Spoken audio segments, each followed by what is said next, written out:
ഉദുമയിലും കോട്ടിക്കുളത്തും railway ട്രാക്കിൽ കല്ലുകളും മരക്കഷ്ണങ്ങളും കയറ്റിവെച്ച് train അട്ടിമറിക്കാൻ ശ്രമിച്ച സംഭവത്തിൽ യുവാവ് അറസ്റ്റിൽ. പത്തനംതിട്ട ഇലന്തൂരിലെ ജോജി തോമസിനെയാണ് ബേക്കൽ പോലീസ് അറസ്റ്റ് ചെയ്തത്.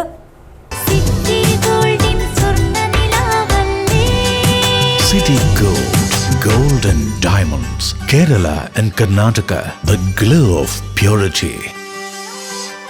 ബേക്കൽ പോലീസ് സ്റ്റേഷൻ പരിധിയിലെ രണ്ടിടങ്ങളിൽ ട്രാക്കിൽ കല്ലുകളും മരക്കഷണങ്ങളും കയറ്റിവെച്ച് ട്രെയിൻ അട്ടിമറിക്കുവാൻ ശ്രമിച്ചെന്ന സംഭവത്തിൽ യുവാവ് അറസ്റ്റിൽ.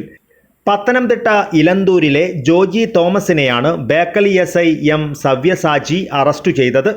ദക്ഷിണ railway senior section engineer N. Ranjith Kumar നൽകിയ പരാതി പ്രകാരമാണ് അറസ്റ്റ്. വ്യാഴാഴ്ച പുലർച്ചെ ഉദുമ റെയിൽവേ ഗേറ്റിന് സമീപത്ത് ട്രാക്കിൽ കല്ലും കോട്ടിക്കുളം ചിറമ്മലിൽ മരക്കഷ്ണവും കയറ്റിവെച്ചാണ് അട്ടിമറി ശ്രമം നടത്തിയത്. പുലർച്ചെ 1:40-നും 1:50-നും ഇടയിൽ ഹസ്രത്ത് നിസാമുദ്ദീൻ സൂപ്പർഫാസ്റ്റ് കടന്നുപോകുന്നതിന് തൊട്ടുമുൻപാണ് സംഭവം.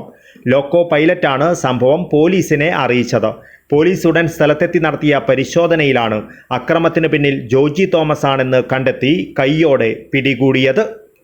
News bureau, Kasaragod.